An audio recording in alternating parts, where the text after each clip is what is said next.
jaaliyadda Somaliland ee Great Manchester ayaa waxa ay baaq ku saabsan doorashooyinka ay u dirayaan madaxweynaha Jamhuuriyadda Somaliland komishanka qaranka iyo ciidamada qaranka waxa xafladaasi isugu yimid odayaal haween aqoon-yahan iyo culim ka kala yimid magaalooyinka Manchester iyo Bolton waxaana halkaas laga soo jeediyay khudbado iyo talooyin dhaxalgal ah oo loo jeedinayo dhammaan asxaabta qaranka waxaana kamid ah hadaladoodii sida tan dhammaan waxaan salaamayaa ummadda Somaliland meel kasta ay joogaan kulankan caawa oo daaran baaq ku jeeda doorashada ka qabsoomaysa maalinta Isniinta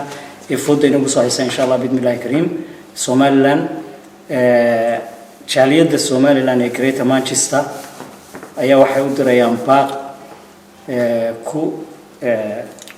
saabsan nabadgelyada iyo qaabka doorashadu u dhici doonto insha Allah bidmillaahi kariim baaqaas oo jaaliyadan oo ka kala timi dhammaan kasoo kala jeeda dhammaan deegaamada Somaliland taas buu daaray yahay marka imikana insha Allah bidmillaahi kariim waxaan ku furan doonaa intayna bilaaban baaqan ayadaha quraanka kariimka sida caadada oo ah dad muslimiin maadaama ay meesha isugu nimid marka imika waxaan ku soo sheedeynaa sheekh tigaale insha Allah bidmillaahi kariim oo inoo akhrin doona abdi tigaale أعوذ بالله من الشيطان الرجيم بسم الله الرحمن الرحيم إذا جاء نصر الله والفتح ورأيت الناس يدخلون في دين الله أفواجا فسبح بحمد ربك واستغفر إنه كان توابا صدق الله إمكنا وحنا منينا وحى هذا القرآن كإلهي نوع فوق إمكنا وحنا كسو أسمعنا إنه كلمة دي سكيلة هذا باغن وذيك شالية ده محمد فرح شدون بسم الله والحمد لله ولا إله إلا الله والله أكبر اللهم صل على سيدنا محمد وعلى آله وصحبه وسلم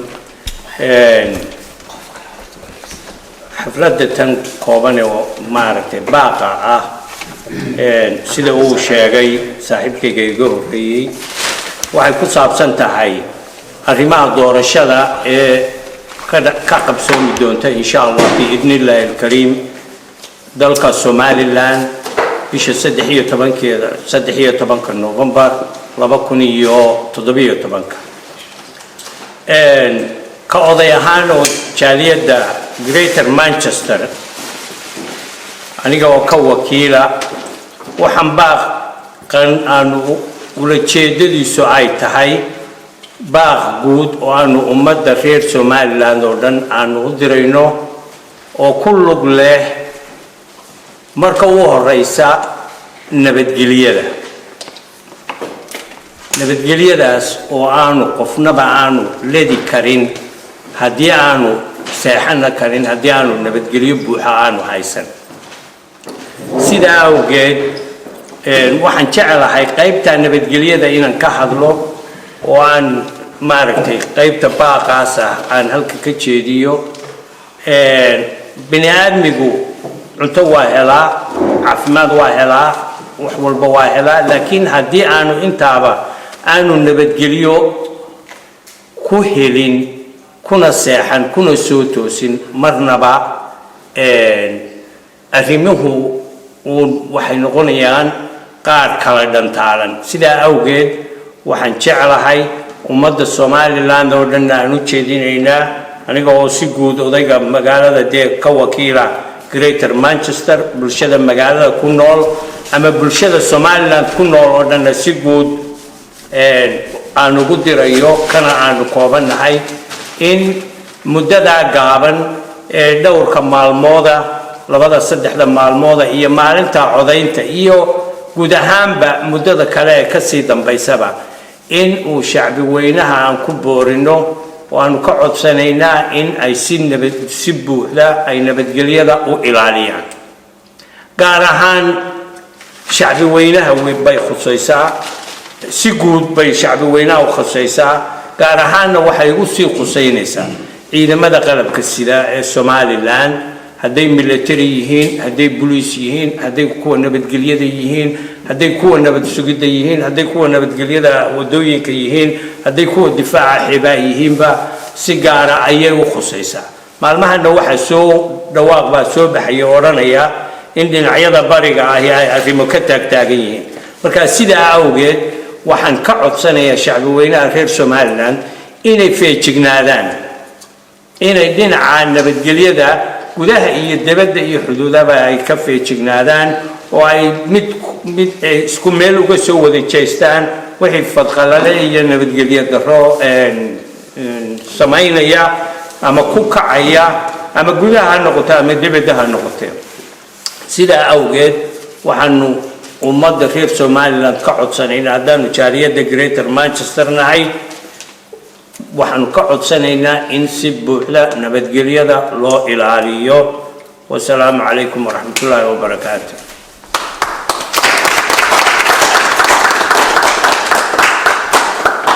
aad buu mahadsanyahay Colonel Maxamed Faarax Shadoon iminkana waxaynu ku soo dhaweynaynaa محمد حكوم إنه كلمة سكيرة. بسم الله الرحمن الرحيم. الكورة وحن السلام يا همبليو يبقادين ودريا دمان شعبي وينها سوماليلاند سيدي نبتقليا ده لحيد قارهان حسبيا صدق حسب قرن سيدي نبتقليا ده لحيد أيوسو muujiyeen awoodooda iyo taageerada ay ka haystaan shacbigooda sida nabadgelyadana ay u soo bandhigeen dadweynahan waxaan aad iyo aad ugu hambalyeeynaya sidii nabadgelyada lahayd ee u soo banaan baxeen u muujiyeen taageerada ay u hayaan xisbiyadooda talabaad waxaan doonayaa inaan u hambalyeeyo komishanka qaranka muddadii dheereed ay soo wadeen ama u diyaargarowgii ololahan iyo doorashadiisii oo ay maanta inaga xigto muddo aada u kooban runtii hawl aad iyo aada u muhiima ayay qaranka usoo qabteen komishanka qaranku muddo badanna way ka soo shaqeeyeen maantana waxay maraysaa gebagabadii waxaanan filayaa maanta gacantoodu waxay maanta kuwii taariikhda samayn lahaa ee gacantoodu ku jirta waxa way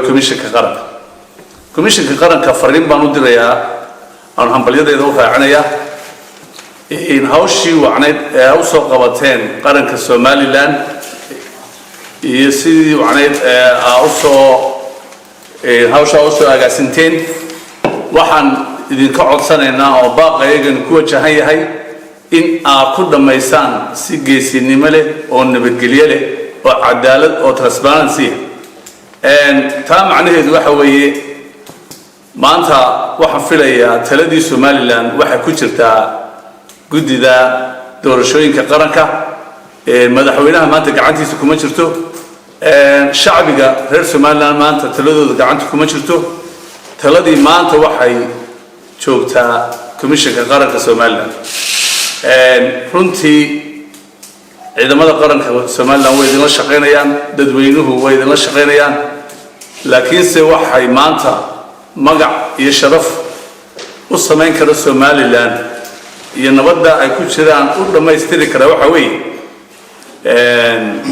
waa komishanka qaranka Somaliland waanan ka rajaynayaa sidii wacnayd ee hawsha u soo wadeen markii hore bilowgeedii ilaa maanta halkii soo gaarsiiyeen sidii wacnayd u wadeen waan ka rajaynayaa inay aakhirkeedana ku gabagabeynayaan si cadaalad iyo nabadgelyo iyo asluub iyo ay awalba ku wadeen inay ku dhammaynayaan guushii wax yar baa idinka hadhay magaca idinkaa u badsan doona adduunkana taariikh baa ka hadha afrikaanka si kastoo taariikhdu ku yartahay laakiinse nin kastaaba maanta wuxuu dalkiisa u qabto ayuu leeyahay taariikhdaana xusi doonta intii hore wanaagga soo samaysan way sheegtay taariikhdu way sheegi doontaa intaa hadhay maanta saddexdaa cishe waxa ka yar ee maanta hadhay in aad dhammaystirtaan oo si nabadgelyo leh oo cadaalad leh oo geesinimo leh oo go'aan qaadasho leh aad u fulisaan oo aanay nina uga haybadaysan toddobadiina nin ee xubnood ee la doortay mooyaane oo aynu xisbina u joogin mid musharaxana aynu warkiisa dhegaysan mid kaloo shicibana warkiisa aynu dhegaysan sida qaranka ugu dhaarateen ay u soo wadeen inaad ku dhammaystirtaan baan idin kala jeednaa waan idin hambalyeynaa hawsha culus ee qaranka soo qabateen intaa kadib laftigeeda waxaan u hambalyeynayaa dowladda jamhuuriyadda Somaliland laftigeedu sidii ay maaragtay uga qayb qaadatay una suurtagelisay doorashadii in ay doorasho xor oo xalaal ka dhacdo Somaliland maantana aan gabagabadeeni marayno inkastoo dowladda ka codsanayno in aanay xubnaha muhiimka ah ee qaranka ah ee magaca qaranka sita inay u dhax noqdaan xusbiyada si loo arko cadaaladdu inuu dowladda cadaaladii wado mar xusbi waa tahay oo madaxweynuhu waa xusbi laakiin marka ay cadaaladdu soo gaadho xusbi ma tihid waxaad dhex u tahay saddexda xusbi qaran waxaan kaloo taasna dowladda waan ku hambalyeynayaa waxaan kaloo aan hambalyo iyo bogaadin u dirayaa dhammaan mar labaad shacabweynaha Somaliland in intaa yar oo hadhayna ay ku dhammaystaan sidii odaygii ugu horeeyay yiri aad iyo aad baan idin salaamayaa hambalyo baan leenahay ilaahayna waxaan ka baryaynaa intaa hadhay in nabadgelyo noogu dhameeyo iyo ayaamaha dambe ee ka dambeeyaba doorashada guulna way noo rajaynayaa dhammaanteen Somaliland guul ayuu mahadsan yahay maxamed xabuun iminkana inkastoo aan jeclaan lahayn hadalkan aan soo gaabino maadaama aynu fara badan nahay waxaan iminkana ku xigsiinaynaa cabdisamed بسم الله الرحمن الرحيم dhammaan waxaan salaamayaa garabka haweenka ama hablaha Somaliland ee ka soo qayb galay shirkan jaraa'id aan ku qabanayno maanta magaalada Manchester annagoo ka kooban dhammaan shacabka reer Somaliland oo dhan iyo ragaba aad baan u salaamayaa talabaad waxaan halkan ka salaamayaa si karaamo ku jirto shacabka reer Somaliland meelay joogaanba waxaan qabaa shacabka reer Somaliland inuu muujiyay karaamo iyo sharaf in badan ay u soo dhabardeegayeen maanta nolosha wanaagsan ay ku jiraan iyo nabadgelyada iyaguna ay number 1 iyagii ciidamadu ka mid yihiin nabadda lagu naaloorayo maanta waan ku hambalyeeyaa inaad maalmihii ololaha lagu jiray aad adkaysateen waan ku hambalyeeyaa inaad si karaamo iyo sharaf ku jirto aad shucuurtiina u muujiseen xusbigu doonaba ha ahaadee waad ku mahadsantihiin doorashadaynu ku jiraa adduunka oo dhan maanta wuxuu eegayaa Somaliland shacabkaana ka number 1 shacabka reer Somaliland maanta waxa looga baahan yahay inay shucuurtooda muujiyaan maanta fursad aad haysataan cid haysataa ma jirto dalalkeen ku xiga waad ogtiin nabadgelyadu halkay ka marayso waxaad fursad u hesheen aad nasiib u hesheen inkoo dal Afrika ku yaala inkoo aan ictiraaf lahayn inaad gashaan cod qof kasta oo ku dooranayo qofku doonayo gacantiisa kuna ridi karo kuna soo saari karo chance ka maanta in soo maray 5 sano oo dambe in soo maray maayo waxaan idinka codsanayaa inaad ka faa'iideysataan oo qofka Somaliland aad u aragtaan inuu maanta ka saarayo xaaladda ay ku jirto aad doorataan taa waan idinka codsanayaa talabaad aan iyadana baaq u dirayaa ciidamada qaranka Somaliland aad iyo aad waxay ugu mahadsan yihiin nabadgelyada ay habeen iyo maalin ama booliis ha ahaadeen ama military ha ahaadeen ay ugu jiraan heeganka ee ay ku ilaalinayaan shacabka reer Somaliland inaan ka seexadayn maanta fursadda inay taalo koobaad waxa weeye inaad u dhex noqotaan shacabka ka codaynaya goobaha laga codaynayo oo aad nabadgelyadiisa ilaalisaan xisbigu doona ha ahaado gobolku doonaha ka soo jeedo ciduu doonana ha u codaynayo inaad nabadgelyadiisa ilaalisaan iyo taqarankaba taana ciidamadan ku dhaafaya dawladda waxaan ka codsanayaa kulli odayaasha idhaha la soo gaabiyo dawladda waxaan ka codsanayaa waliba madaxweyne axmed maxamuud siilaanyo ka codsanayaa maanta waa jaaniskii kugu dambeeyey wey ilaahay cimrigaaga ha raajiyo laakiin jaaniskii kugu dambeeyey madaxweynenimadaada ama ugu dambeeyey weeye shacabka reer somaliland inaad magac kaga tagtid magacaasina waxa weeye xusbiyada qaranka inaad dhex u noqotid in aad ku wareejisid si xor ah xalaala madaxweynaha la soo doorto xusbiga doonaha ka soo baxo lagaana arko inaad dhex tahay taana madaxweynahan farayaa ta kale waxaan farayaa oo isagana aan farayaa madaxweynaha saxaafadda waxaan ognahay tvgii kalsan in xafiiskiisii somaliland ku yaalla ama xafiisyadiisii la xidhay waxaan qabaa in tvga si sharciga baalmarsan lagu xidhay tvgu wuxuu xaq u leeyahay inuu wax kastoo dhaco soo daayo hadduuna been ka sheegayn been inuu sheegin waxa dhacay buu soo daayey markaa taana waxaan odhan lahaa tvgana ha loo soo celiyo xorriyadiisii oo ha loo sii daayo xafiisyadiisa qodobka kale aan mar labaad ku celinayaa waxa weeye odayaasha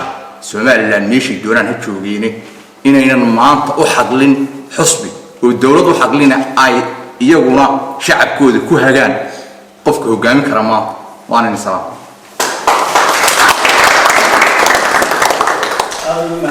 عبد السمد يمكن كان وحن كسر لوينا عبد العيسى كريه بسم الله الرحمن الرحيم الحمد لله رب العالمين وما سنتي نمازين سوق بقول كان إنه كسر دقيم قال لي باقي أنا إنه درينا رنتي باقي إنه درينا واحد كوج هاي الصومالي لان كل أنا بقولك متابعين واحد دور الشرع دور الشيء نقولينا doorashada aynu gelaynaa waxay noo saamaay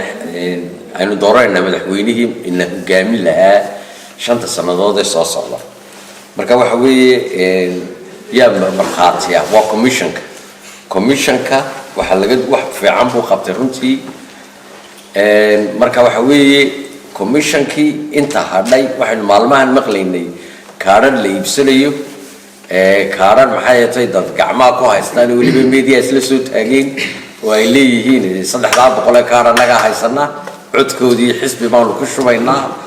waxyaalahaas oo kale waxa weeye waxyaalaha dignity-ga xumaynaya dhigaha shacabkana u xun marka commissionka waxaanu ka codsanaynaa inuu gacan bira ku qabto dadka kaararkooda iibsanaya ama dadka kaararkoodii gacanta ku haysta sidii la is adoonsanayo oo kale qofkan kaarkiisa aniga haysta oo anigu xisbigan doonaabii uga codaynaya marka waxa weeye commissionka waxaan ka codsanaynaa inuu soo qabto maxay haytay dadka kaararkooda gacanta ku haysta iyagana waxaan commissionkana faraynaa inay cadaaladda u sugaan saddexda xisbi qaran way u sameeyeen ummadana marka ninkii ay doortaan ay dhex u noqdaan kullay intaas halkii ugu soo koobaya anigu dadku way farabadan yihiin muhiimadeedu wuxuun bay ahayd inay commissionku kaararka dadka u ilaaliyaan oo dadkan kaararkooda ka guranaya ay ka qabtaan iyo dadkan ka iibsanaya labadaba iyo dadka la wareegaya magaalada may codaynaysa ay guriyaha ku garaacaya dadka waxa la sheegay maalmahan dambe inay dad faylal sita ay ku garaacayaan dadkii guriyaha oo ay leeyihiin ma noo codaynaysa taasina wax ma aha waa waafaqsan sharciga marka commissionku shaqadiisa waanu ku hambalyeynaa wixii hore uu soo qabtay intaana ha raaciyo وانا كبحي dadku waa farabadan السلام عليكم ayuu mahadsan yahay cabdi ciise kaliye iminkana waxaan ku soo dhaweynaynaa inuu kelmadiisa ka yiraahdo cabdiraxmaan maxamed ismaaciil بسم الله السلام عليكم ورحمة الله وبركاته أدبان لي السلام يا كلين وحن أرد السلام يا qaybta dumarka ee halkan joogtay Greater Manchester waxaan kaloo salaamayaa jaaliyada iyo odayaasha shacabka Soomaaliland deegaanada Soomaaliland oo dhan anigu deegaan ahaan ama waxaan ku soo koray magaalada Sacad halkaas ayaan ku soo barbaaray horta waxaan rabaa inaan hambaliyo iyo fariin iyo bogaadin aan u sheego shacbiga Soomaaliland meel kasta joogaanba sida wanaagsan ee ay doorashada uga qayb qaateen waxaan kale oo doonayaa inaan fariin u diro shacbiga khaasatan deegaanada Sool iyo Sanaag iyo hareeraheeda ummaduhu waxay leeyihiin waqtiyo u gaar ah waxay leeyihiin xafladay leeyihiin aroosiyay leeyihiin iyo maalmo muqaddas ah annaga haddaynu shacbiga Soomaaliland waxay inoo tahay maalinta 13 bisha maalin muqaddas ah oo ay dadkoo dhan ay doonayaan inay hogaamiyahooda doortaan haddaanu nahay ama aan ka soo jeedo deegaanka khaasatan aniga aad bay saamaysaa waxaan kale oo waxaan runtaa soo qaadanaya waxa weeye waxaan maqlaynay maalmahan in maamulka Soomaaliya ka tirsan ee Puntland inuu hanjabaad iyo mid cad iyo mid hoosaba inay soo direen iyagoo waliba baarlamaankoodu uu maaragtay u codeeyay in deegaanadaasi ay gaaraan ay dawladoodu gaadho waxaan leeyahay ilma adeerayaal iyo walaalayaalba dadku shacbiga Soomaaliland ma ogola dagaal ma ogola maalmahooda muqaddaska ah in laga taabto ma ogola maalmaha ay xafladahooda leeyihiin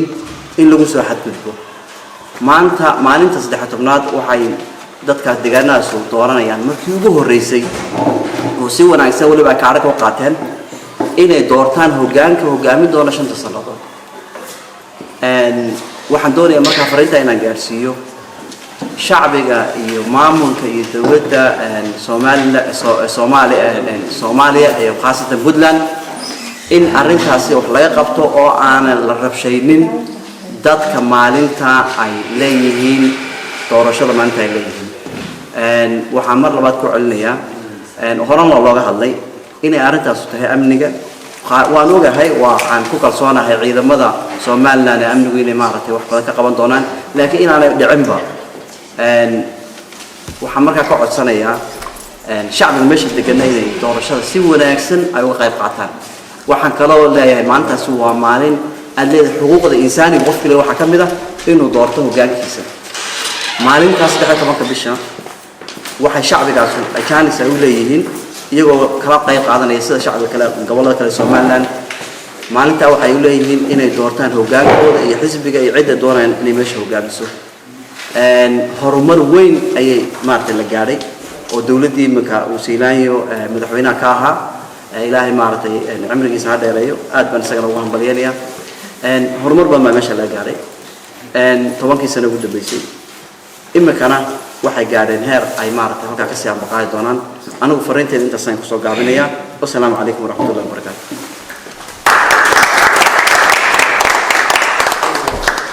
inaan dictatorinahay ma wax yar waayahay mix baynu ka yara dhignaa soo maaha okay waxaan ku soo dhaweynayaa iminka Sahar Ali Faarax inay kelmadeeda ka tiraahdo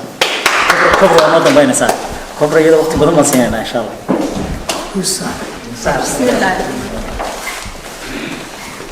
بسم الله الرحمن الرحيم السلام عليكم ورحمة الله وبركاته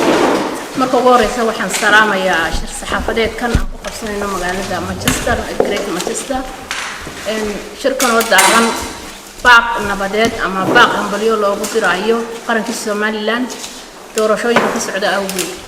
waxaan aad iyo aad u salaamanaa oo u hambalyeynaa doorashooyinka ka socda qaranka Soomaaliland aanu leenahay hambalyo ilaahayna waxaan ka baryaynaa inuu si nabadgelyo ah oo xor oo xalaal ugu dhacdo doorashadaasi waxaan kaliya ka hadlayaa anigu qodob kaliya oo ah digreetadii uu soo saaray madaxweynaha Axmed Maxamed Maxamuud aadan ilaahay cimrigiisa raajiyo waan hambalyeynaa ay ahayd inaan lagu olayn hantida dawladda xisbigu doonaha ahaado ama shakhsigu doonaha ahaado anagoo kama hadlayno xisbi maanta qofku doonaba hada waxaanu leenahay aanu shacabka Soomaaliland aanu farana oo baaq dheer iyo baaq dhow ugu dirana inaan lagu olaynin hantida dawladda oo ay ka baxsanaato arrimaha ololaha doorashooyinka aadna waan idin salaamayaa dhamaantiin baa hambalyo aan idin leeyahay adiga ma hadsantahay Sahra iminkana waxaan ku soo dhaweynaynaa sandere ama keligii mucaarad sidii loo yaqaan. بسم الله الرحمن الرحيم ربي اشرح لي صدري ويسر لي امري واحلل عقدة من لساني يفقه من قولي anigu waxaan ka hadlayaa laba qodob oo qura ah oo mid ah ka saxaafadda midna ka muraaqibiinta ah waxaan farayaa qolooyinka saxaafadda inay saxaafadda siday ahayd u tabiyaan waayo saxaafaddu waa mid laba afle haddii sida fiican loo isticmaalana way fiicnaanaysaa haddii xagga xun loo isticmaalana way xumaanaysaa walaalayaal waxaan idin leeyahay waad garanaysaan saxaafaddu halkii ay isla soo marteen marka haddaad si xun sawir xun aad Soomaaliland ka bixisaana waa inaga xumaanaysaa haddaad sawir qurux badan aad ka bixisaana inaga go'an tahay marka si fiican u soo tabiya idinkoo dhex u noqda xisbiyada oo dhan midda kale aan farayaana waxa weeyaan muraaqibiinta waxaan leeyahay muraaqibiinay sidii leebi dhaariyay u guta waajibkiina intaasaan idin farayaa اللهم وفقنا بما تحب وترضانا والله يحي إله السدي نو خير لي أدا يقان نو دور والسلام عليكم ورحمة الله وبركاته انت صانعي هذا يوم هاتسن يحيى عبد سندير إما كان حوين مهمة أيام كسول وين يا ديك عبد دجالة تفضل ديك عبد دجالة أعوذ بالله من الشيطان الرجيم بسم الله الرحمن الرحيم اللهم صل على محمد سيدنا مولانا على الصحابة وسلم إلهي بان معاذ ودن إسكاله كل كان إنه سميعي وحكرون سود وين يا حفلة مناسبة روح قباضا عدي سواء بشيء واحد اللي أديات لو محسنتين شعب غير سومالي لان وحلق كتبون قول يقول درة أيه لقدون قوشة واحد كو قاريان مدنمو أيه كو قاريان مدنمو ذا واحد كو قاريان مركي قعما يسقب صدان أي قبيلك كقدان قبيلكو واحد يقول ذا كاهري مايو لكن وضنمو ذا أما الدل كاغو وهدو كابابو واحد يهنتي ودل كابابو لكن قبيل كذا مالك هذا هري ما يهدونك ماشى دون تكدعضه وحوي وليد واتي إلهي إن يريد سكوكرتا ما كان إلهي والحجج شيء كل بم قبيل كذا ما كهري يو يعدد كسوة ده لكن ذا كذا هدي أد كل عيارته أما فتقرأ لك إن حبورته أو كابابه كوسا نقول ماي إلهي سبحانه وتعالى وحن كبرنا إلهي سبحانه وتعالى إنه خير كأنه وافجيه waxaana hambalyo aad iyo aad sharaf loo diraya madaxweynaha jamhuuriyadda Soomaaliland suurtageliyay Ilaahay subxaanahu wa ta'aala suurtageliyay ee garansiiyay in uu doorasho ka qabto dalka taasoo ku cusub wadamada Afrikaanka runtii ku cusub oo adduunka maanta ayna wada majiiranayo oo maxaan ku raacday runtii شرائك الدنيا دول أي دولة يرى أردنك على أقونسن أي إنده كسوة إيجيان وحوي رنتي وواح أفريقيان كأن لوجا برانين وسومالي لا رنتي أي عالم ليه بسدو ويان ما كان رنتي أرنت هسه حوي ندركوا يراشلان ويان نينك السياسي وحوي رنتي عدو دنتي سدوني إنه كوجارة وحويان waxaween waa shacabka haduu dantiisa ku gaaro hadii uu iska horkeen keeno oo shacabka ay iska hor yimaadaan shacabkaas waxa cidda dhibaatada ku dhacaysa waxa weeyaan waa shacab weynaha dumarka iyo caruurta iyo dadka jilicsan ee dhibaatada ku dhacaysa siyaasigu hadii uu dantiisa ka waayo meel uu taga garan waayo maayo marka runtii waxa weeyaan in dadku sidoodu ilaashadaan dadmadu ay wadanimadooda ilaashadaan weeyaan oo ay nabadgelyadooda aad iyo aad u ilaashadaan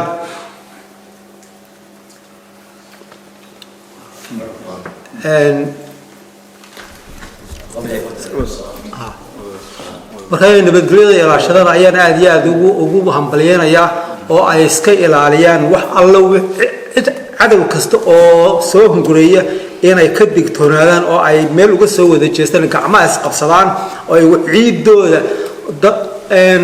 qurbaha ama dad yowga horu maray waxay hore ugu mareen waxay qabiilkoodii waxay ka hormariyeen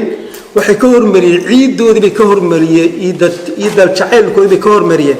marka haddii taa laga heli lahaa Somaliland runtii meel wanaagsan baynu gaari lahayn adduunkuna maanta ishu ku haya nin kasta oo ku soo baxa madaxweynimada ku soo baxa waxa weeyaan wax runtii waxa loo baahan yahay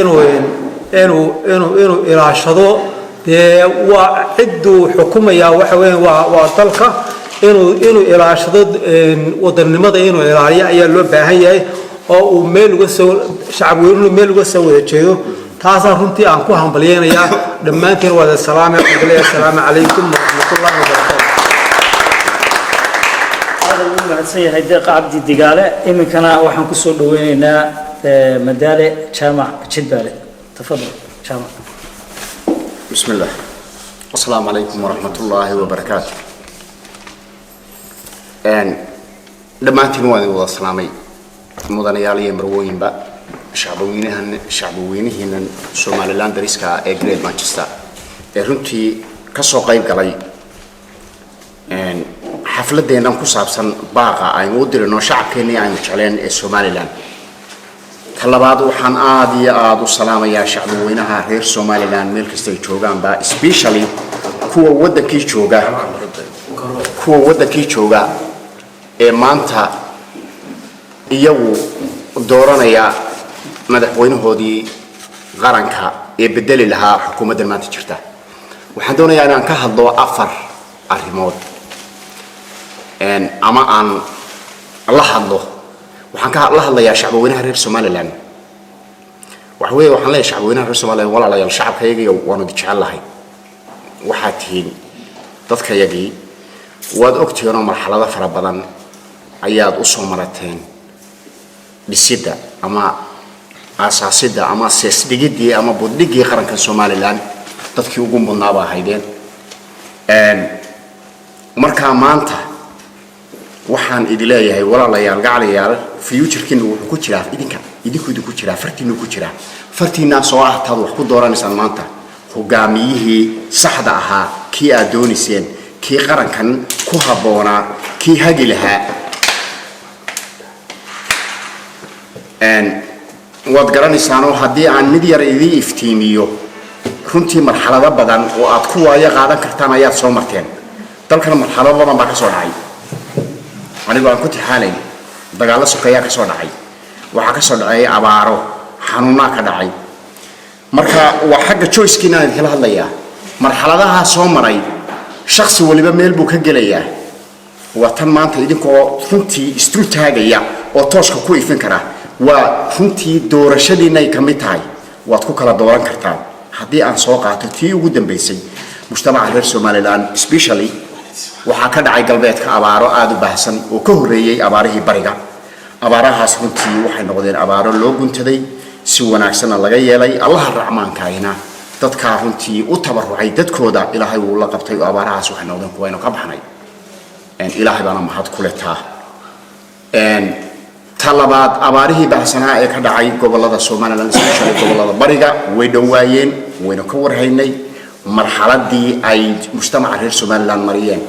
waxay noqotay marxalad runtii aad iyo aad u khariban iyadoo galaafatay dhammaan dadkaasi wixii ay xoolo lahaayeen dadkiina maanta kaama bay ku xareysan yihiin runtii qaar magaalooyinkii bay soo galeen iyagoo runtii ah dad aan xirfad lahayn dad meel ay nolosha ka bilaabaan garanayn dadka waxaan u maleynayaa shacabweynaha reer Somaliland ugu kacay waxaa ugu dambeysay xukuumaddu yani arrintii ay u qabatay sidii dadkan loo caawin lahaa lacag aad fara badan baa loogu yaboohay waxay ugu maqaale ahayd inay 16 milyan ahayd haddaan khaldanayn lacagta iyada ah sida aan uga warqabo mujtamacooda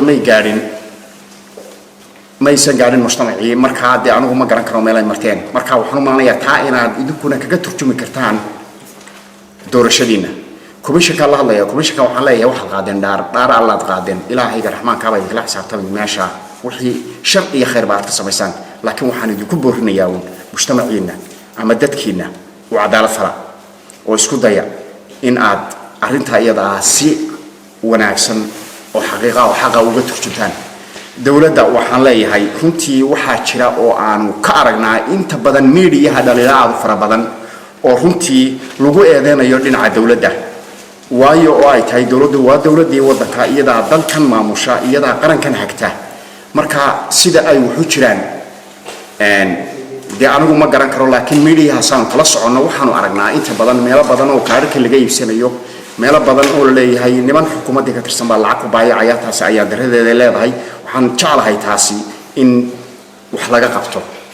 ciidamada booliisku waxay aad iyo aad ugu ammaanan yihiin sida karaamada iyo sharafta leh ee ay u sugaan amniga intii doorashadani runtii ay jireen isu soo baxyada saddexda xisbi taana waan ku ammaanayaa ciidamada booliiska ciidanka militariga ciidanka qaranka waxa aan ku ammaanayaa sida ay hadiyo habeenba ugu soo jeedaan dalkooda difaaciisa waxaan nagu maqaalaa intan dambe soo bixisa in maamul goboleedka Puntland ee Soomaaliya ay isku dayayaan inay runtii carqaladeeyaan doorashada ka dhicisa qarankeena Somaliland taana waxaan kalsooni ku qabnaa ciidankayaga qaranka ayaan kalsooni ku qabnaa waa ciidanka mujtamacoodu ku seexdaan waa ciidankayagii waanu diihan weynahay ma sha Allah tabarakallah waxaan iyagana leeyahay Puntland maamulka Soomaaliya ka waantooba arrimaha faqradaad ka wadaan wadanka ama aad isku daysana shacabka Soomaaliland faqralaysan doorashadooda aad iyo aad u mahadsantiin assalaamu calaykum waraxmatullaahi wabarakaatuh هذا يوم هسه هاي جامعة شدبالة إما كان واحد كسول وين محمد جامع تفضل جامع. بسم الله الرحمن الرحيم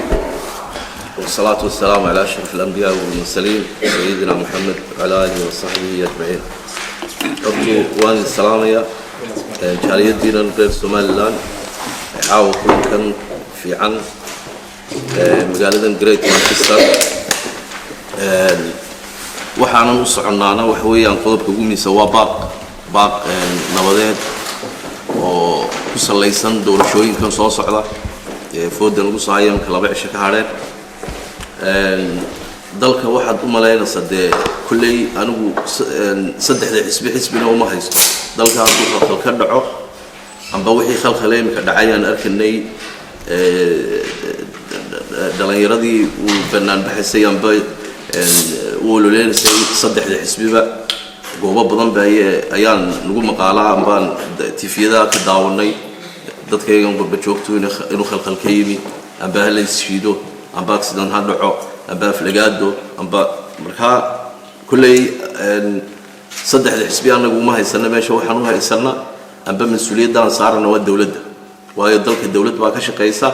دولة أكتفة وإلا هذا حلكي صدح ذا مشرح بدنا كوريتشن مكان مدحوينها دلك وحجين كيسة لبضع نبايا وحي خلخلة دلك كدعة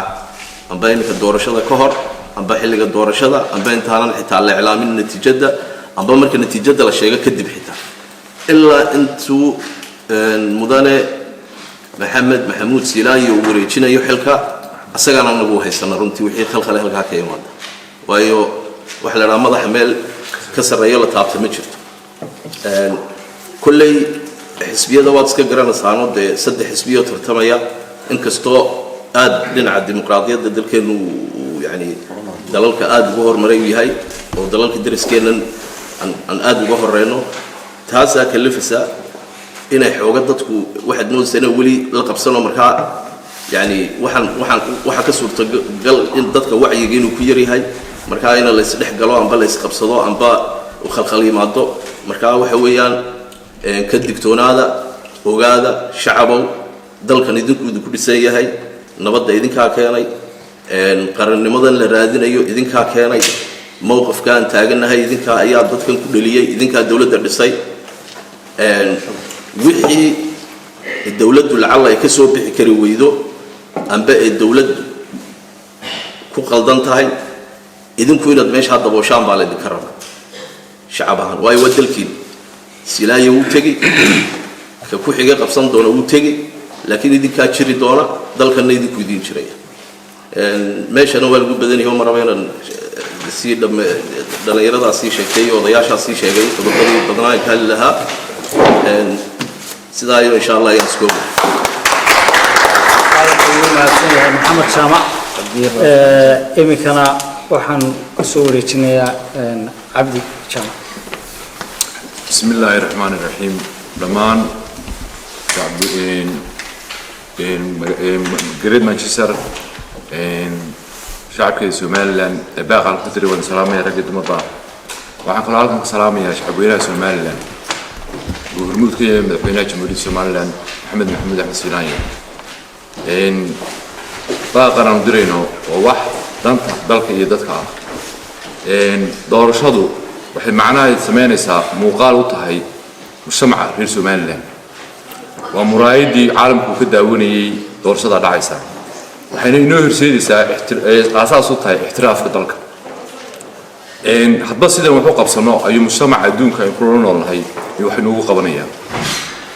dadkana aynu kaga duwanaanaynaa waxaynu Afrika imika kaga duwannahay doorashada iyo nabadgelyada shacabka Soomaaliland waxaan baaqayaa in qofkii yimaadaaba uu yahay madaxweynihiina kii aad doonaysana aad doorato waxaan halkan kaloo kala baaqayga ugu dirayaa kaarka qofku inuu asagu leeyahay inuu ogaado oo aanu lacagna siisan wax kalena aanu siisan ay tahay inuu shakhsinimadiisa iibsaday qofka hadduu iibiyo kaarkiisa uu qofku kaarkiisa ugu codeeyo qofka uu doonayo taasoo tusaysa hoggaanka wanaagsan ee dalka qaban doona ku yahay isbedel baynu doonaynaa isbedelkaas muxuu noqonayaa wax adigu aad doonayso qofkaad u codeynayso inuu noqdo xisbiga doonayso laakiin inaanu noqon inaad shakhsinimadaadii aad iibsato waxay noo haray waxa kala jira qof walba waxa qoraysa taariikhda Soomaaliland buugga Soomaaliland qof walba waxa nin siyaasi iyo mid caaqil iyo mid suldaanaba waxa qoraysa buugga Soomaaliland baa lagu qoray waxa ka taga Soomaaliland ama wuxuu u horseedo nin walba taariikhda ayaa kugu qori doonta bari ka maalin wixii aad dalka ka sameysay wixii dalka aad u qabatay ama doorashada markay tahay iyo marka kaleba haddii aad dalkan wax u qabato oo horumarkiisa iyo nabadgelyadiisa aad ka shaqeyso waxay ku noqonaysaa buugga Soomaaliland badgelaysa markaan baaqay wuxuu ku aadan yahay oo dhamaantii ku aadan yahay in si sharaf leh oo karaamo leh ay doorashadu ugu dhacdo si cadaalad ah wassalaamu calaykum waraxmatullaahi wabarakaatuh aad ayuu mahadsan yahay jaamac arinta intaanaan u tegin Kobra oo inoo soo gabagabayn doonta Kobra Xasan waxaan hadda war yaroo isoo gaaray laakiin xaqiiqo ahaantiisa aanan hubin waxa igu maqaalaa inuu madaxweynihii jamhuuriyadda Soomaaliland Axmed Maxamed Maxamuud Siinaaya uu dalka ka dhoofay isagoo aaday dhinaca Itoobiya doorashadii oo inooga dhiman tahay 72 saacadood in ka yar kulley waa ayaan daro inuu madaxweynuhu dalka ka baxo taas waxay keeni kartaa sidaan la wada socono sida dastuurku dhigayo shaqadii madaxweynaha waxa la wareegaya si ku meel gaar ah madaxweyne ku xigeenka sidaan la socono madaxweyne ku xigeenku waa musharax u sharaxan xisbiga kulmiye waa musharax ku xigeenka shaqada madaxweynaha haddii uu talada la wareego madaxweynenimadana wuxuu la wareegay taliyaha guud ee ciidanka qaranka nin musharaxa oo tartamayana inuu dhexdhexaad inuu noqdo weeye marka nin musharaxina dhexdhexaad ma noqon karo ciidanka qarankana isaga ay ka amar qaadan doonaan taa anigu waxaan ku sheegayaa hal kelmad oo qura taas waxay noqon doontaa inqilaab haddii aanu madaxweynuhu ku soo noqon dalka 72 saacadood soo socda maalinta doorashada ka hor ee isniinta ka hor haddaan dalka ku soo noqon dalkoo dhan shacabkuna ha u arkaan inay arrintaasi noqon doonto inqilaab ta kale arrinta commissionka oo hore looga hadlay ayaan rabaa hal mar inaan ku celiyo arrintii labadii inan ee home cable TV 3 maalmood ka hor TV-ga isla soo taagay midna ahaa caaqil midna uu ahaa xildhibaan deegaan ka tirsan gobolka Saaxil tusay waliba dadkuna malaayiin qof daawadeen 300 oo kaad ay lahayn gacantan ku haynaa oo iibsanay horta waxay arrin dastuurka ka hor imanaya shuruucda dalka u degan ka hor imanaya markaas si ay u xaqiijiyaan dhexdhexaadnimadooda commissionka labadaas shakhsi waa in laga daba tago oo sharciga loo hor keeno si dadku ugu kalsoonaadaan commissionka laakiin haddii sida doorashada ku dhacdo uma malaynayo doorasho xaq iyo xalaal ay nagu tilmaami doono doorashadaas aad baan u salaamayaa iminkana waxa aan ku soo dhaweyn doonaa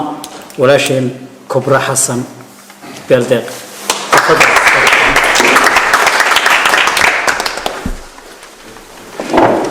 السلام عليكم ورحمة الله وبركاته. وحنا آد قم هاد نقيا إلى الناس مرتقلين هالكن سون مادنا أنا وإن إسكرنا يصيرنا إسكرنا ينبأ ومثلنا إن كبر سعنا التالية دا سومالي لان إجرير مانشستر. وحنا آد السلام يا تالية سومالي لان يسوق هاكن إجرير مانشستر. وحنا مرة بعد آد السلام يا غير سومالي لان ميل كستوتشوجو دل يدبد بق. هذا هالك أوسي جدبه waxa aanu ka hadlaynaa sidii raggii hore ama hawlihii horeba ka hadleen baaqaan u dirayna dalkii Soomaaliland oo iminka ay ka jirto doorasho taagan 13ka maalinta Isniinta insha Allah Ilaahay nabad ha inagu gaarsiiyo marka hore waxaan taa kaga hormarayaa dawladda la yiraahdo Puntland ee aanu dariska nahay oo aan maqlaynay inay waday daandaansi iyo hanjabaado ay leeyihiin ma suurtagali karto inay dhacdo doorasho waxaan oran lahaa darisnimada iyo ehelnimada hala ilaaliyo dadka inta isugu xigtay dariska ah ayaa isugu dhow marka waxa weeyaan haddii xaggan dhib ka dhacdo xaggana dhibtu way ka dhacaysaa waxba laguma degdego dagaal horumar iyo baxnimo laga gaaray inuu dagaal dhaco waxaan filayaa Puntland iskuma raacsana ee waa in meel wada fadhiday oo dan gaar ah marka inta nabadda jecelayso Puntland waxaan ka codsanayaa in arrinta dib looga tago oo booliis laga bixiyo dib looga daba tago booliis laga bixiyo marka aan ku soo noqdo ta Somaliland waxay iminka dhisan tahay dhowr iyo 20 sano waanay badan tahay waanay ballaaran tahay waanay beer badan tahay marka waxa weeyaan Somaliland maanta waxa ka sharaxan 3 nin oo isku reera ilaa iyo waqtiga dheer ee Somaliland jirtayna waxay soo taagneed oo u badnayd in isku reeraho saaqay ay dawladnimada ay marwalba ku loolanto waxa soo qabtay Riyaale oo madaxweyne ku xigeen ahaa waxaan filayaa dadkii dawladnimada Somaliland ay idin la lahaa ee Somaliland ahaa ee hore u qowday aan maanta dul Somaliland leedahay laga codeynay sida buuhoodla oo kale dul badan oo kale aan sanduuq la geynaynin inay tirsanayaan cadaalad darradaas waxay ka timid Somaliland tii hore ee udub lahayd ee kulmiye leh dadkii horeba uga biyadiiday haddii maantana loo sii raaciyay cadaalad darro 5 sano oo cadaalad darro ah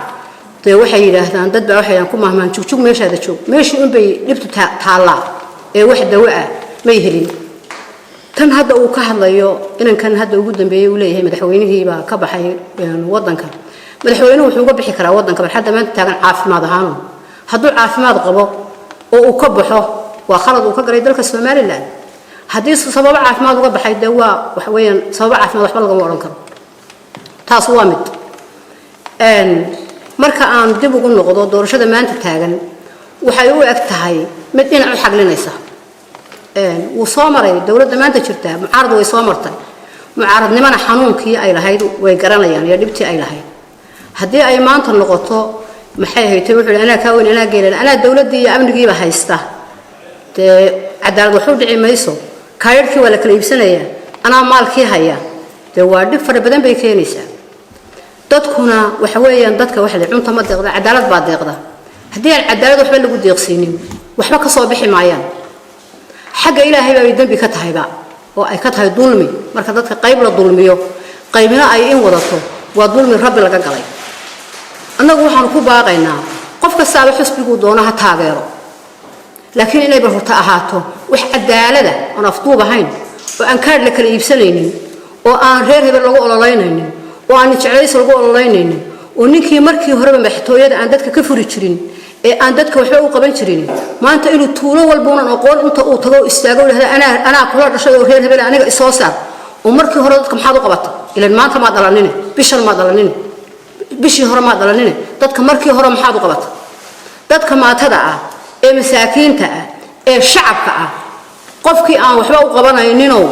ee aan waxba taraynin ee dawladda waxba uga qabanayninoo shakhsiyadaada wixii dawladda ka soo heshay way socdeen oo waad haysataa dadka ha xanibin oo qofka ay doonaan ha ka xanibin inaad ka xanibto de ma aha oo dadkii is hortaagto waxaan idiin sheegayaa aan baaqa aan dirayaa wuxuu yahay oo anigu aan ka hadlayaa dalka dib u dhac baa ku yimid 7 sanadood ee ay dawladdu jirtay dib u dhac weyn baa ku yimid oo runa oo baddii maqan tahay oo berrigii maqan yahay oo wax soo saarkii maqan yahay dadka abaaraa ku dhacay dhibaato badan baa ku dhacday naf iyo maalba waa la waayay kayd lama lahayn wax meel u yaallo oo kaydaho abaaraha ma lahayn biyo celis ma lahayn wax meel u sii yaallo oo kayda ma lahayn oo u sii yaallo oo ay xooluhu ku baxsan marka abaar ku dhacdo may lahayn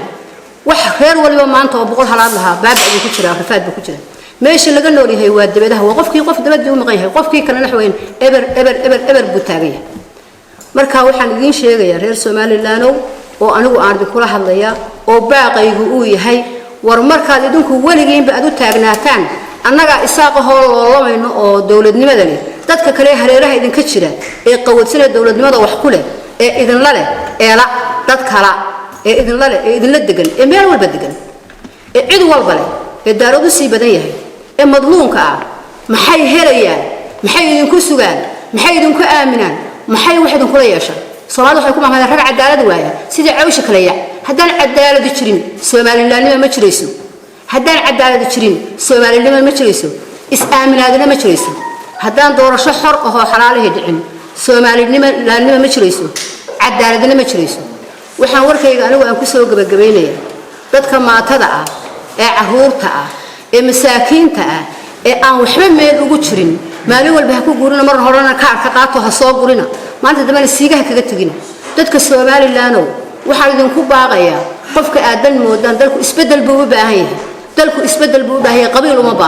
qabiil uma baahna wixii aslam kayda ka dagaalamaysa dawladnimo hela waa inuu qof walba dawladnimo uu ka dhargaa waa inuu dadku habi ahaada haddii kale waxba la wada lahaan maayo yaan been la isu sheegin waxba la haddii cadaalad jirto saddex nin oo isku reeray isma soo sharaxeen oo meel isma soo wada taageen ya dadka kale heli lahaa meel ay soo maraan heli lahaa dadka kale meel ay soo maraan dadka kale jaan siiya dadka xurriyadooda siiya dadka kale ka guranaysaan ka urursanaysaan u daaya qofku hadduu doono isagu had doorto kii hore hadduu doono kii hore dooranaya dadka ka daaya dhibaatada ka daaya oo dadka loo diiday saxaafadda ee leeyahay saxaafadda socon mayso ee marba guri laga dulacay waxa leeyahay kan socon maayo ee marba meel lagu celinayo leeyahay halkan socon mayso ee marba meel la isku hortay leeyahay halkan socon mayso ee marba qabiil lagu afduubayo dadka sida ka daaya dadku dowlad xor ah oo xalaal ah shicibow war shicibow danayso dantaada raac isbedel baad u baahantahay isbedel baad u baahantahay isbedelkuna wuxuu kuugu jiraa marka runta la doonayo wadani buu ku jiraa wadani raac بدلوا gabagabeynaya oo aanu TV-ga uga hadlaynaa anigu waxaan ka soo jeedaa magaalada Balidhig baan ka soo jeedaa magaalada Balidhig aan ka soo jeedo maanta rag baa ka ololeynaya magaalada ana u dhashay Xasan Beeleeday ninka u dhashay maanta ka ololeynaya maanta taagnaayo Balidhig aniga kaale Balidhig dib uga baxbaan kulinayo talaaba dheer dib uga bax sidii Cali Shabaan sheegay baa runa Maxamed Cali Shabaan sidoo sheegay uu yiri aniga suldaankeedii Balidhig sida uu sheegay baa runa reer Balidhig guri walba TV-ga waad garanaysaan iskaga hada wixii dib idin reebay iskaga hada qof jecelays iskaga hada maanta ma sharaxna Siilaayo wala soo saar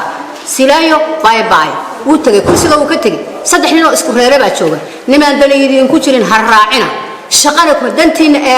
dantiina dantiini baad ka fogaateen waa taa ciidii mooska hayda Balidhig dhextaala meel loo marayo barahbeenada u sii dhaxdan maanta leeyahay hadana waxaan dooranaynaa tii hore war tii hore dadka way ragaadisay anigu hooyaday buu hoday ka soo jeeday reer buu hoday ma kaftana reer abtigay waxay dawladda wana laga booba dawladda isaaq baa haysta dawladdu waa dawlad isaaq dawlad cadaalad ma aha Soomaaliland ma aha waa fahmaya anigu wax meesha ku jira dadka aan daliidin ku jirin ee maalinta idin yimaada aan hore idin ku iman jirin anigu inaad iska eridaan oo halka dhexe ilbulsho iskaga xidhaan ama banka iyo aroos aad ku xidhaan ama maxay haytay si fogeysan xagga aad ku xidhaan oo cibraan dusheeda aad ku xidhaan ba aniga ila fiican aad magaalada soo gali kartaan waa dambiile qof aan magaalada waxba u qabanin waa dambiile qof aan magaalada u qabanin waa dambiile aan waxba u qaban oo dadka waxba u qaban waa dambiile qof wax loo qabtay ma jirto iminka la leeyahay sawirada buuraha soo qabtaan oo kaararka ma qabanayaan iminka wax walba meel laga sheegaya wax laga hadlaya waxa weeyaan waa in isbedel kala raacaa isbedel baa maanta yaala isbedel baa loo baahan yahay qof waliba gurigiisa hortiisa beer buu ka samaysan lahaa qofkii afar digaaga laba ku nabad geli lahaa noloshan oo kale lama arag biilkiina waa lagu ragaado waa ugu garba beeray bishaan dhamaan waxba biilkii soo diray dawlad baan haysata war iska bedela qolada iska bedel beeya la sheegay hal la bedelo waa wax sax ah anigu aad iyo aad baan u jecelahay bedelo waa wax sax ah oo xaq weeye وحق ويا وحي اللي جران ويا هدو آبها يهد جران ويدو ده كده جرجو واللي حق بقولي إسكب بدل واحد آبا ثلاثة نصعون ميس وإحنا كاس عن ماي هدو ولا كه يصعون ماي سومالي لو سومالي لان دولة دولة ولا هي دولة السي أي دت قوة الضغط عدالة قوة الضغط باري إلى البيت حق صور هالقسمية حق صور هالقسمية سيدان بانون هاي عين كم بانون هاي ما قالش عقبر وحكم قيمان دوتو هذا أنا نقول هاي بحيث غير كل مية عقبر وحرية يا أحري قف أحري واي عقبر أحري قارب كل هذا سوي أحري كانوا أحري ما لو محد نكر تدك حريتي سهلوا دايم تدك حريتي سهلوا دايم تدك حريتي سهلوا دايم تدك هو باباي حول اللوم إيبن أو حلا لا وحلا سيا مشرو ودتك وارد باتيسين من الأول بقول قد باتيسين دبعات على وكلامي عير قاب وكا ما أنت ماشي حرسي كذا كذا بيقولي تاجين وحلا لا وحلا قد رأي مشرته العقد تدك قدر أمد قدر بلقوري وهي مدحوينها بحي ورش ما يداب حنا كهافرنا وحلا لا وحلا بحي مشرته هي وحنا نروح نكسر الرمي على الجسمين ويصير بربطة وهذه رباها كي بربطة على سار هل كب إيجو دولة تدور سنوات كالرجال سي لا دول قادن كريم مايو الله ما بعهنا ودت كوير رجال سي وما بعهني كدر أو دبدل الله ما بعهنا اسبدل بالو بعهيا كنت أي حقيقة واتع تدكم حي كنت أقول وريجيا تدك يقول ريم حي كنت أقول وريجيا محي تدك كنت أقول وريجيا ما أعرفنا وش كل مية قبطي هدو قبطنا وكل مية وش قبطنا وحنا أوران لهين حسبك الله مكرابة مجنو بين بين باليسو شيء والله قيامين يا عرب كقارو بالفرحنا روحي ما أنت محي نعنع لو شيء دي سبت لو شيء دي وكل مية كبحر ما وحى ساعد على ده حلو حلو قدك نعنع شيء دي محاد نينك كبحر الله قيرنا يا الله كل مية عين كانوا محاد بنت لو شيء دي محامر بهمين بنت تقول الرنش اللي مريا وضل يا روحي هذا وقت الدقيقة يا الله وقول والدليل يا كعي محاد بنت لو شيء دي محاد بنت اللي سووا شيء كينيا وحن عادي أنا أقول أنا وصي هذا يا تذكر دولة لماذا وحكوا هو دارو ده بالبهنت إيه ورسنجل إيه وبسورية كذا كذا سوتشي ذو هدي عن تذكر نفيدين هاينين أو أيضا وحبك هلينين حسكو خصبين أو نين أما سلطان أما بالبهنت أما أو حوالة كينا يويدن قصب يصير لفتيس وهدون وحبك إذا قبلين كالفتيس إسكيري كالفتيس بدلوه كدقة وأنا دنتين إيجتان لو إلى ما تنسى بالبهانة ودولة الأيدين ما أنت دنتين إيجا دنتين ما أنت إيجا ما كان نقول لك صح صح أنا بنا لقى عين كم بنا لقى كان لقى هدي عن دليلين كتيرين ده إسكاري يقول لك أنا تشوفين هدي كلامنا دولة بعد هي رئيسانة بدلوك قال إسكاب بدلا عاد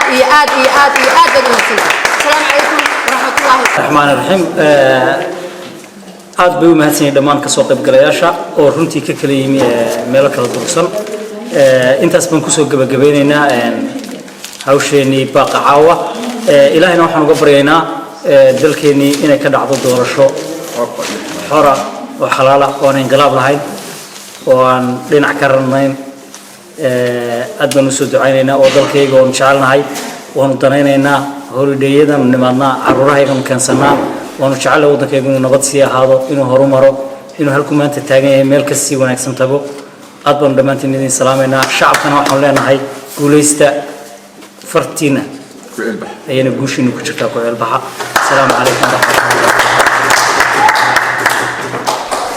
waraxmatullahi